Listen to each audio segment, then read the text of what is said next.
जिनके ऊपर हमने एहसान किया था उन्होंने खुद अपने मुंह से कहा, उन्होंने चुनाव के अगले दिन ही हमें बीजेपी का बी टीम कहा। ये सबके सामने है। आज तक चैनल पे उनका इंटरव्यू आया।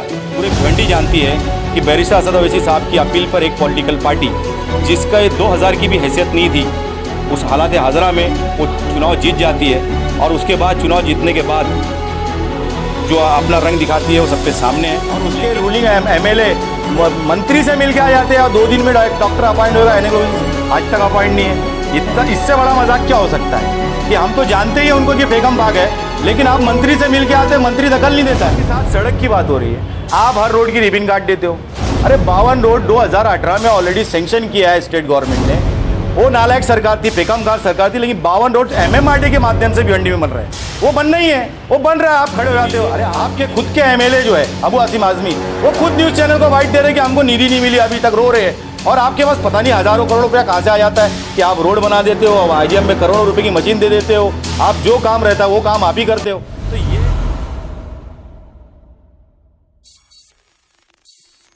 सर, आज कार्यकर्ताओं की नियुक्ति पत्र दिया गया, इसके लिए आज आप क्या कहना चाहोगे? देखिए, कुल हिंद मजलिस इत्तेहादुल मुस्लिमीन के राष्ट्रीय सदर जनाब बैरिस्टर असद ओवैसी साहब, साथ ही साथ महाराष्ट्र के हमारे पार्टी के जिम्मेदार जनाब डॉक्टर गफ्फार कादरी साहब, जनाब इम्तियाज़ जलील साहब ने मुझे मजलिस इत्तेहादुल मुस्लिमीन का भिवंडी शहर जिला कारगुजार सदर नियुक्त किया है। और उसका मकसद सिर्फ और सिर्फ यही है कि मजलिस इत्तेहादुल मुस्लिमीन का भिवंडी में कार्यकारिणी पूरी तरह से हम उसकी अमल बजावनी कर सकें, पूरी भिवंडी में कार्यकारिणी हम बना सकें।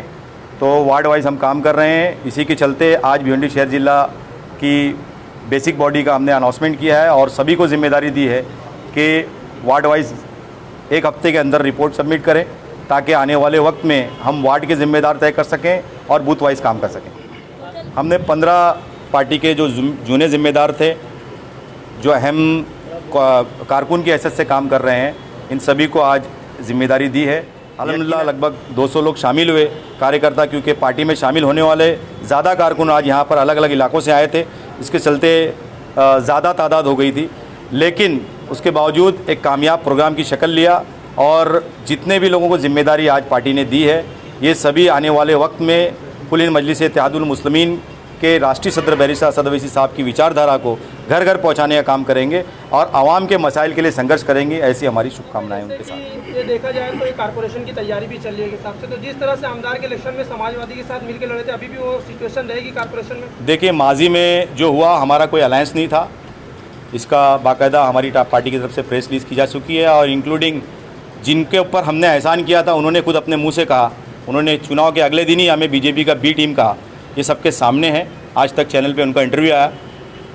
तो हम सभी पूरे भिवंडी जानती है कि बैरिस्टर असद ओवैसी साहब की अपील पर एक पॉलिटिकल पार्टी जिसका 2000 की भी हैसियत नहीं थी, उस हालात हाजरा में वो चुनाव जीत जाती है और उसके बाद चुनाव जीतने के बाद जो अपना रंग दिखाती है वो सबके सामने है। लेकिन वो जो असद भाई की अपील का जो मकसद था वो आपके सामने इस चैनल के माध्यम से मैं रखना चाहूँगा। असद भाई चाहते हैं कि मुस्लिम क़यादत या दलित और पिछड़े वर्ग के समाज की क़यादत अपने अपने इलाकों में जहाँ डेवलप हो सकती हो, इसीलिए असद ओवैसी साहब ने उस जो 14 अक्टूबर को जो जलसा हुआ था, उससे 15 दिन पहले ही गोवंडी के लिए अबू आसिम आज़मी के लिए उन्होंने अपील कर दिया था कि अबू आसिम आज़मी को कामयाब करें।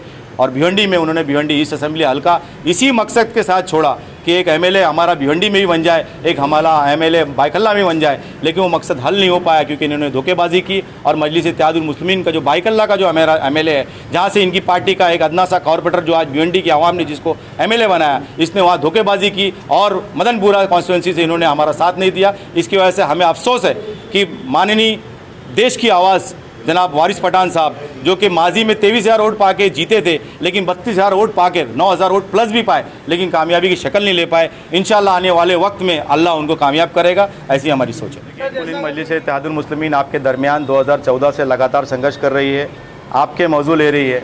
जो काम आपके इलाके के बल्दिया में चुन के गए नगर सेवक का होना चाहिए, आपके रुकने असम्बली का होना चाहिए, आपके रुकने पार्लियामेंट का होना चाहिए, वो काम एमआईएम कर रही है। तो एक मौका जिस तरह आपने माजी में बीजेपी से डरकर कांग्रेस को वोट दिया, जिस तरह आपने मुस्लिम क़यादत के नाम पर जनाब अबू आसिम आज़मी को कामयाब किया, इसी तरह देश की सबसे बड़ी आवाज़ जो आज देश के संविधान की रक्षा के लिए सबसे बेहतरीन काम कर रहा है, देश के मजलूमों को इंसाफ दिलाने के लिए काम कर रहा है, पार्लियामेंट में हम सब की आवाज़ बनकर बैठा हुआ है, न्यूज़ चैनल डिबेट में हम सब की आवाज़ बनकर बैठा है। ऐसा बैरिस्टर असद अवैसी साहब की विचारधारा के साथ आने के लिए आपको आगे आना चाहिए। मैं नौजवानों से अपील करता हूं, आप हमारे साथ जुड़िए, आपके मसाइल के हल के लिए हम आपके बीच में रहेंगे। जिस तरह से बीजेपी के लिए मोदी एक चेहरा बन गया है, तो क्या एमआईएम के लिए सिर्फ असद ओवैसी है एक चेहरा? देखिए, अल्हम्दुलिल्लाह हमारा राष्ट्रीय अध्यक्ष बैरिस्टर असद अवैसी साहब का कोई मुतबादिल नहीं, लेकिन असद साहब खुद क़यादत डेवलप कर रहे हैं। आज हमने देखा कि हमारे जो महाराष्ट्र के सदर है जनाब इम्तियाज़ जलील साहब, वो सूरत का दौरा कर रहे हैं, वो राजस्थान का दौरा कर रहे हैं, वहाँ की क़यादत बन रहे हैं, वहाँ के ऑब्ज़र्वर बन रहे हैं। आज हमने देखा कि हमारे वारिस पठान साहब पूरे राष्ट्रीय स्पोक पर्सन बनकर पूरे इंडिया की आवाज़ बने हुए हैं। साथ ही साथ हमारे दोनों जो एमएलए हैं वो पूरे महाराष्ट्र में घूम कर सारे बल्दियाती इलेक्शन में पार्टी का जायज़ा ले रहे हैं, पार्टी के लिए काम कर रहे हैं। तो असद भाई तो दूसरे मुतबादिल खुद पैदा कर रहे हैं ताकि जितने ज़्यादा लोगों का काम हो सके। जो भिवंडी की यूनिट है, इसका भिवंडी को लेकर विजन क्या है, किस डेवलपमेंट पे प्रायोरिटी देकर काम करना चाहती है अगर चुन के आते हैं इनके नगर से वक्त? देखिए, हमारा तो नारा है कि तालीम, तरक्की, रोज़गार और खुशहाली, यही हमारा मकसद, यही हमारी कोशिश। हमारी कोशिश ये है कि आने वाले चुनाव तो बहुत दूर है, हम इसको बहुत दूर मानते हैं भाई इसको। हम तो काम शुरू कर चुके हैं। पार्टी ने नियुक्त किया, पहला मौजू हमने आईजीएम हॉस्पिटल लिया। आईजीएम हॉस्पिटल जिसका नाम भिवंडी रिफ़र सेंटर रख देना चाहिए, क्योंकि वहाँ कोई बीमारी का इलाज नहीं होता। वहाँ पर सारे बड़े बड़े नेता आते हैं, ओपनिंग करते हैं, लेकिन इलाज के नाम पे कुछ भी सुविधा उपलब्ध नहीं है। वहाँ पर सिर्फ और सिर्फ डॉक्टर बैठा होता है जो डायग्नोसिस करने के बाद पेशेंट को बोलता है कि भाई आप फलां हॉस्पिटल चले जाओ। ये कितना बड़ा जोग है कि 7 साल हो गए वो उसको सिविल दर्जा मिले हुए, लेकिन जो रूलिंग सरकार में बैठी नालायक सरकार है, जो महाआघाड़ी की शक्ल ली हुई है, वो कुछ काम नहीं कर रही है। और उसके रूलिंग एमएलए मंत्री से मिल के आ जाते हैं और 2 दिन में डॉक्टर अपॉइंट होगा, एनेकोलॉजिस्ट आज तक अपॉइंट नहीं है। इससे बड़ा मजाक क्या हो सकता है कि हम तो जानते ही हैं उनको कि फेकम भाग है, लेकिन आप मंत्री से मिल के आते हैं, मंत्री दखल नहीं देता है।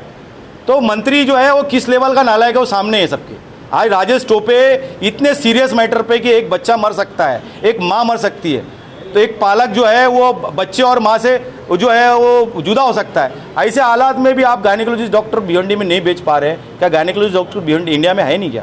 महाराष्ट्र में बहुत है, लेकिन आप भिवंडी में एक डॉक्टर अपॉइंट नहीं कर पा रहे। साथ ही साथ सड़क की बात हो रही है, आप हर रोड की रिबिन काट देते हो।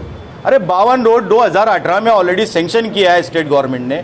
वो नालायक सरकार थी, पेकमगार सरकार थी, लेकिन 52 रोड एमएमआरडी के माध्यम से भिवंडी में बन रहे हैं। वो बन नहीं है, वो बन रहा है, आप खड़े हो जाते हो। अरे आपकी निधि से आपके खुद के एमएलए जो है अबू आसिम आजमी, वो खुद न्यूज़ चैनल को वाइट दे रहे कि हमको निधि नहीं मिली, अभी तक रो रहे हैं। और आपके पास पता नहीं हज़ारों करोड़ रुपया कहाँ से आ जाता है कि आप रोड बना देते हो, आईजीएम में करोड़ों रुपए की मशीन दे देते हो, आप जो काम रहता है वो काम आप ही करते हो। तो ये एक मजाक से कम नहीं। हमारे शहर ने भिवंडी के बाहर का एक नेता चुन कर दिया तो सिर्फ और सिर्फ एक विश्वास के साथ कि भिवंडी में नालायक नेताओं की कमी नहीं थी, लेकिन एक और नालायक नेता हमें बिल्कुल कबूल नहीं।